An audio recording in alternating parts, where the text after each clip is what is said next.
tujuan yang menurut saya mulia ini, tapi saya selalu mengatakan niat yang baik itu harus dilakukan dengan cara yang baik. Nah, niat baik untuk menuliskan sejarah yang Indonesia sentris menurut saya caranya kurang baik.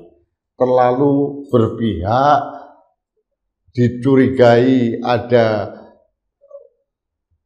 sejarah-sejarah penting atau peristiwa-peristiwa penting yang mungkin akan digelapkan atau mungkin terlalu cenderung ke penguasa, dan ini kecurigaan-kecurigaan yang tidak boleh disalahkan karena ketidakterbukaan dan ketergesa-gesaan yang hanya 7 bulan penulisan sejarah. Meskipun akhirnya kita tahu akhirnya mundur dari jadwalnya.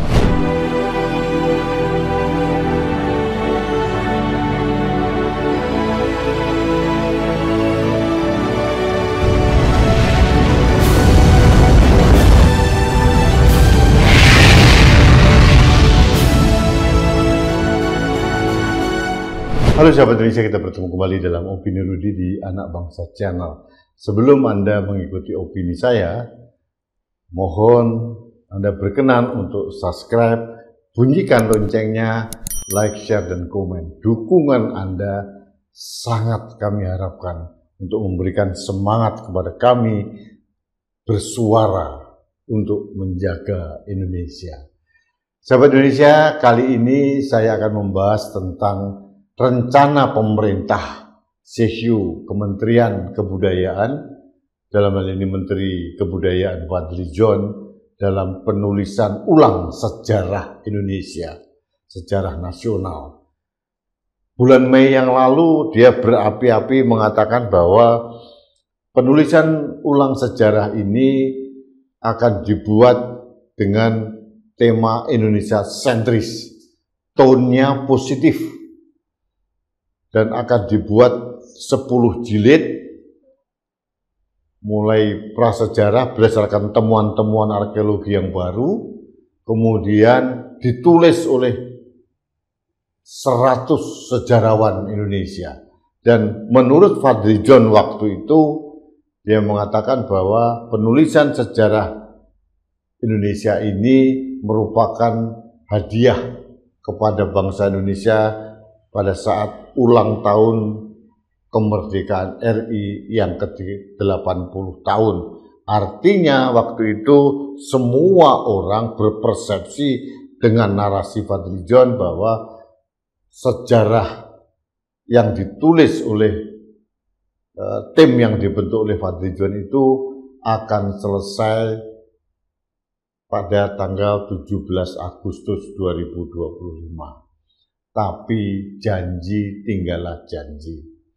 Ternyata launching atau penerbitan penulisan ulang sejarah nasional yang dikatakan resmi oleh Fadlizon itu mundur. Katanya mundur bulan Oktober atau November dalam rangka Hari Pahlawan katanya. Dia mengelak, saya kan tidak pernah berjanji tanggal 17 Agustus itu pasti jadi. Nah, Pak Fadlizon mungkin lupa bahwa rekam jejak digital di era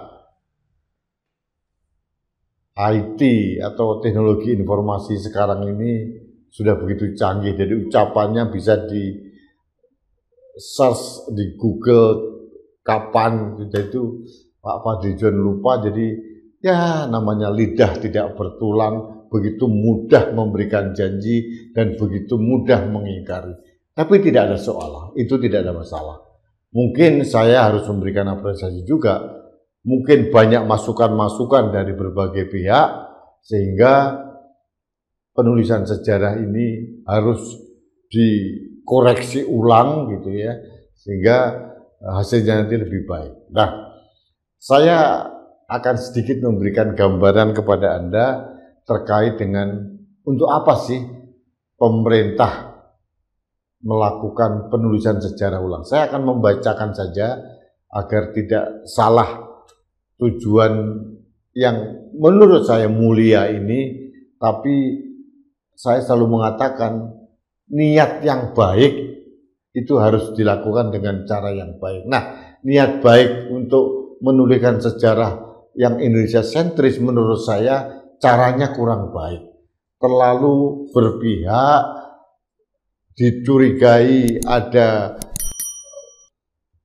sejarah-sejarah penting atau peristiwa-peristiwa penting yang mungkin akan digelapkan atau mungkin terlalu cenderung ke penguasa, dan ini kecurigaan-kecurigaan yang tidak boleh disalahkan karena ketidakterbukaan dan ketergesa-gesaan yang hanya 7 bulan penulisan sejarah. Meskipun akhirnya kita tahu akhirnya mundur dari jadwalnya. Nah, saya ingin menyampaikan apa yang dikatakan oleh Pak Fadlizon. Penulisan sejarah nasional adalah upaya untuk menuliskan sejarah suatu bangsa dengan perspektif Indonesia sentris, bertujuan membangun karakter kebangsaan dan memperkuat identitas nasional. Proyek penulisan ulang sejarah nasional Indonesia yang sedang berjalan melibatkan revisi naskah sejarah yang ada dan beredar, serta bertujuan menghapus bias kolonial, menguatkan identitas nasional, hingga menjawab tantangan globalisasi. Nah, tujuannya apa? Tujuan dan fungsi historiografi nasional: 1. Membangun karakter kebangsaan, memelihara sejarah bangsa, membangkitkan rasa nasionalisme, dan menjadi rujukan resmi. Nah, kata-kata resmi ini menurut saya bermasalah. Mengapa harus dilabelin resmi? Jadi ini yang sering saya mendengar dari para sejarawan agak keberatan dengan istilah resmi. Kalau mau ada koreksi, koreksilah, tapi lakukanlah uji publik yang cukup lama dulu. Tidak cukup apa yang dikatakan oleh Pak Fadlizon hanya 2 atau 3 universitas. Kalau perlu diuji publik dulu, secara umum rakyat bisa membaca, masyarakat bisa membaca, akademisi bisa membaca, para sejarawan bisa membaca, sehingga dikoreksi ulang. Dan menurut saya harus ada kebersamaan secara komprehensif dari seluruh kepentingan dan elemen bangsa ini untuk bertindak. Karena kalau tidak, itu menimbulkan persangkaan atau dugaan-dugaan yang tidak pada tempatnya. Tapi mungkin prasangka-prasangka itu bisa jadi karena memang masyarakat merasa, yang pertama, apa relevansinya dan urgensinya kita sekarang harus melakukan penulisan sejarah ulang itu? Apa benefitnya untuk rakyat Indonesia sekarang? Kenapa tidak dilakukan bagian-bagian tertentu saja? Nah, saya ingin mengutip apa yang dikatakan oleh AKSI. AKSI itu adalah Aliansi Keterbukaan Sejarah Indonesia atau AKSI, yang terdiri dari akademisi lintas bidang, aktivis hak asasi manusia, hingga pegiat arsip. AKSI ini dipimpin oleh mantan Jaksa Agung Marzuki Darusman. Nah, ada beberapa poin yang disampaikan oleh AKSI untuk menolak penulisan sejarah ulang yang dilabeli resmi ini. Pertama, proyek ini dianggap sebagai rekonstruksi masa lalu dengan niat membentuk sejarah monumental yang menguntungkan rezim. Kedua, penyusunan sejarah dinilai digunakan sebagai alat untuk menetapkan batasan pemikiran dan perilaku masyarakat sesuai kehendak pemerintah.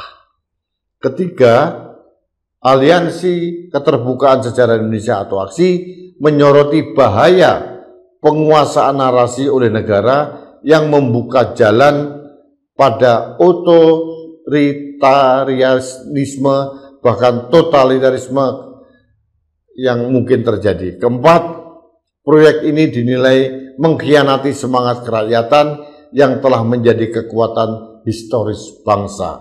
Kelima, penggelapan sejarah dianggap sebagai tindakan yang akan membawa petaka. Untuk itu, aksi menegaskan bahwa sejarah Indonesia telah menjadi referensi dunia dan penulisan ulangnya tak boleh jadi alat untuk memuliakan kekuasaan semata. Ini yang disampaikan oleh aksi. Tidak main-main di aksi ini. Ada mantan jaksa agung, ada guru besar, akademisi, pegiat arsip, banyak lagi. Ini harus didengarkan. Penggelapan sejarah. Kita sudah melihat ini, tanda-tandanya ini. Tiba-tiba beberapa waktu yang lalu Fadly-John menetapkan hari kebudayaan yang tepat, kok kebetulan sama dengan hari lahirnya Presiden Prabowo. Ini menuai kecurigaan, seolah-olah Fadly-John ini hanya mencoba mengutak-atik Gatot dipas-paskan kepada tuannya. Yang kedua, baru-baru saja ini Fadly-John mengemukakan bahwa sebetulnya yang tepat dijadikan Bapak Koperasi Indonesia itu adalah Raden Mas Margono Djoyo Hadikusumo.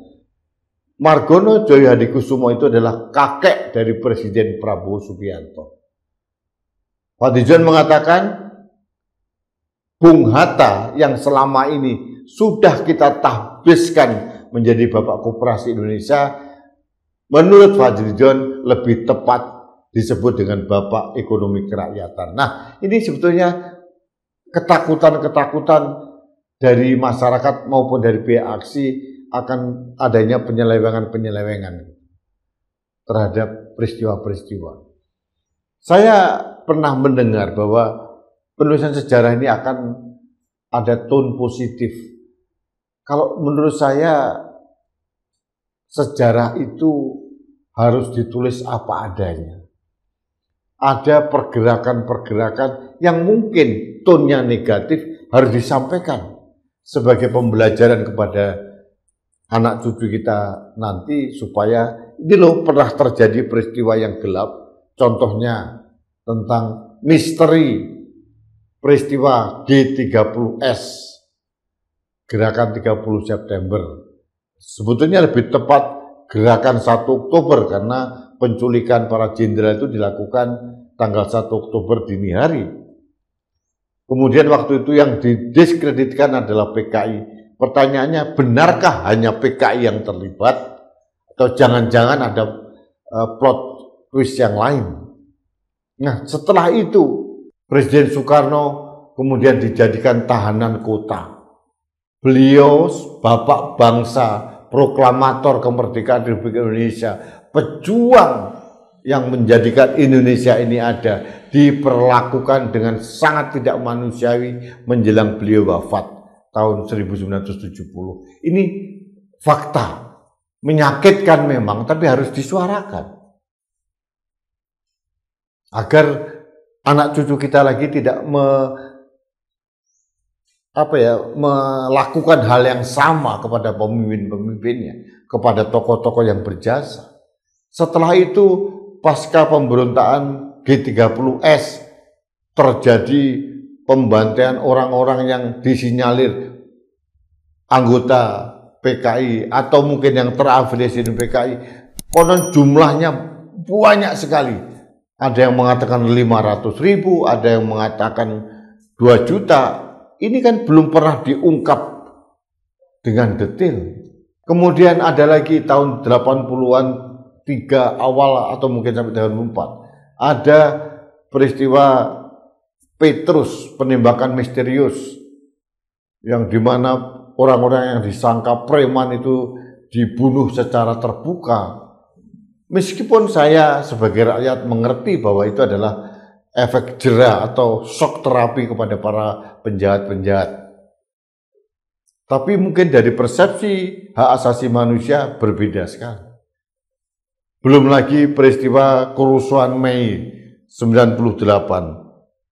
Fadly-John pernah mengungkapkan tidak setuju kalau pemerkosaan kepada perempuan etnis tertentu itu dianggap pemerkosaan massal. Ini pun sudah indikasi bahwa sejarah yang ditulis ulang oleh Fadly-John kemungkinan akan diselewengkan, atau kotoran-kotoran atau noda-noda hitam akan ditutupi dengan karpet merah. Tapi ini kan pembodohan, ini. Penutupan fakta, ini bukan sejarah menurut saya. Sejarah juga harus menulis bagaimana terjadi pembunuhan aktivis buruh Marsinah misalkan. Sejarah juga harus menulis ada 23 aktivis dan mahasiswa diculik tahun 1996-1997. Yang kembali hanya 9, 1 meninggal, yang lain sampai sekarang belum ketahuan ribanya dan belum tahu siapa pelakunya secara detail, hanya kroco-kroco eksekutor lapangan yang dihukum. Kerusuhan Mei yang sangat hebat, Jakarta dan berbagai kota terbakar habis, terjadi kerusuhan, penjarahan, sampai detik ini pun kita juga belum pernah mengungkap siapa aktor di belakang kerusuhan brutal tersebut. Kemudian peristiwa Kuda Tuli tanggal 27 Juli 1996, bagaimana markas atau kantor PDI diserbu oleh orang-orang yang konon berambut cepak katanya. Kita belum tahu nih, ini kan semua serba ditutup-tutupi. Nah, kita menginginkan objektivitas dalam penulisan sejarah. Jangan lagi kita mencoba untuk menutupi borok-borok yang pernah ada dalam perjalanan kebangsaan kita. Harus kita ungkapkan dengan objektif agar menjadi pembelajaran bagi kita dan anak cucu kita lagi bahwa kita pernah mengalami masa-masa kelam dan masa-masa yang positif juga, dan yang positif itu akan diteruskan, dikembangkan menjadi semangat untuk membangun bangsa ini, dan yang negatif itu menjadi catatan agar tidak terulang lagi. Itu sebetulnya yang saya harapkan sebagai anak bangsa. Saya bukan sejarawan.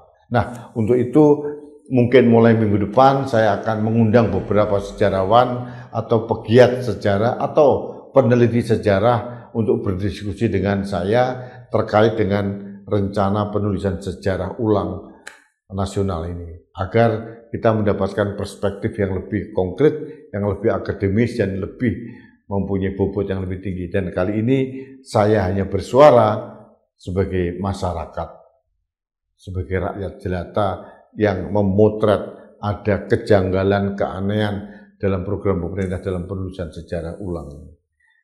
Saya hanya khawatir jangan-jangan Pak Fadlizon ini tidak sedang menulis history, tapi his story, kisah tentang dirinya dan rejim yang berkuasa. Itu yang kita khawatirkan.